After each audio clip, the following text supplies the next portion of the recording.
Pada episode lalu, kita telah membahas tentang hati nurani. Dan sekarang kita tahu bahwa setiap manusia memiliki hati nurani. Hanya saja, persoalannya kita mau atau tidak untuk mendengarkan atau melatih hati nurani kita. Karena melalui hati nurani menjadi dasar bagi kita untuk bertindak dan bersikap. Nah, pada kesempatan ini teman-teman, kita akan membahas tentang kebebasan menurut gereja. Tema ini sangat berguna bagi kita dalam kehidupan kita di masa prapaskah ini.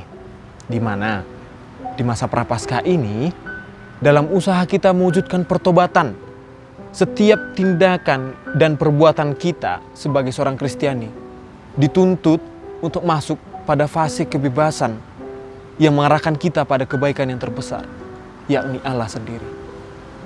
Selamat datang di Keris, katekese ringkas. Konten yang mungkin membuat Anda semakin CTM, cerdas, tangguh, dan misioner.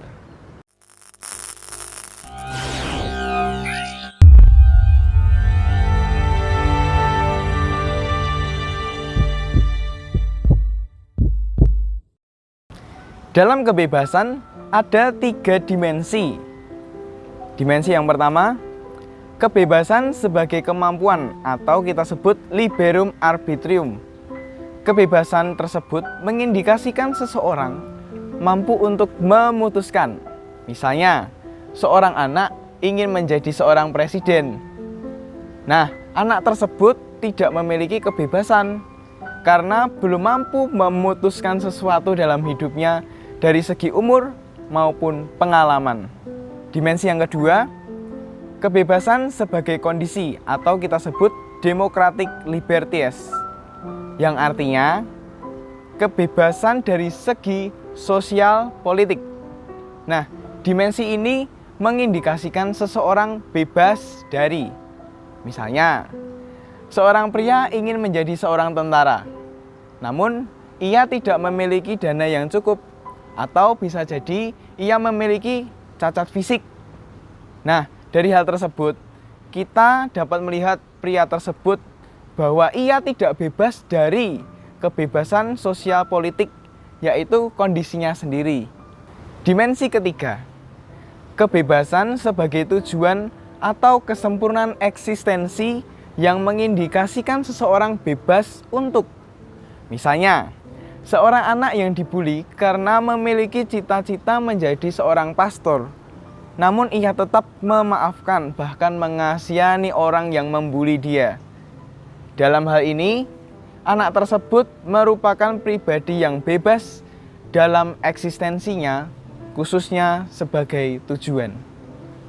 Nah, 3 dimensi tersebut ternyata memiliki pandangan yang sama dengan Yohanes Paulus II dalam ensiklik Veritatis Splendor yang mengajukan pertanyaan-pertanyaan mengenai pilihan mendasar atau optio fundamentalis. Artinya, pilihan menentukan jati diri keseluruhan. Pilihan mendasar tersebut melibatkan 3 bentuk pertimbangan atau pilihan, yakni pertimbangan moral. Nah, dalam pertimbangan moral yang benar selalu melibatkan tidak hanya kita memilih untuk melakukan apa, melainkan kita juga untuk menjadi siapa. Lalu yang kedua, pilihan mendasar. Pilihan ini dipengaruhi oleh faktor subjektif dari lingkungan. Akan tetapi, ada dalam tatanan moral, yakni bagaimana segala sesuatu harus terjadi, dan ada pilihan-pilihan yang akan selalu bertentangan dengan tatanan itu. Dan yang terakhir, pilihan jahat secara intrinsik. Nah, teman-teman, ensiklik Veritatis Splendor menjelaskan bahwa kitab suci menjadi sumber penting bagi keputusan-keputusan moral kita yang diandaikan berasal dari pilihan bebas setiap manusia, di mana setiap dari kita harus menggunakan dalam hubungan dengan hukum kodrat untuk membentuk hidup kita. Sementara hukum kodrat menyediakan dasar rasional bagi pilihan-pilihan kita. Kitab suci menyediakan hati, roh, dan motivasi internalnya.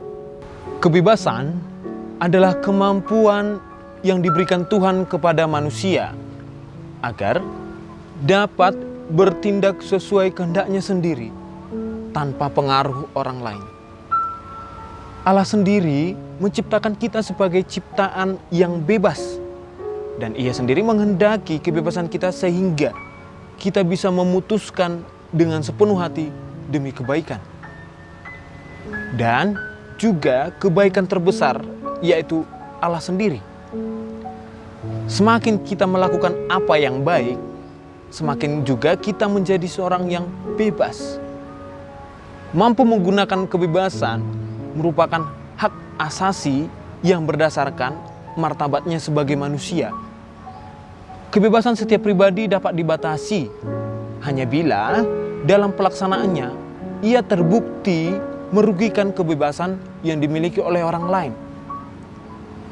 Kristus ingin umat manusia menjadi pribadi yang merdeka dan mampu menjalin kasih persaudaraan. Itulah mengapa Ia mengutus Roh Kudus yang membuat kita bebas dan terlepas dari kekuatan duniawi dan menguatkan kita untuk hidup dalam kasih dan tanggung jawab. Melalui kebebasan tersebut, manusia juga dapat memilih kejahatan, di mana kejahatan yang jauh lebih menarik membuat seseorang rela melakukannya dengan mengatasnamakan kebebasan yang dimilikinya.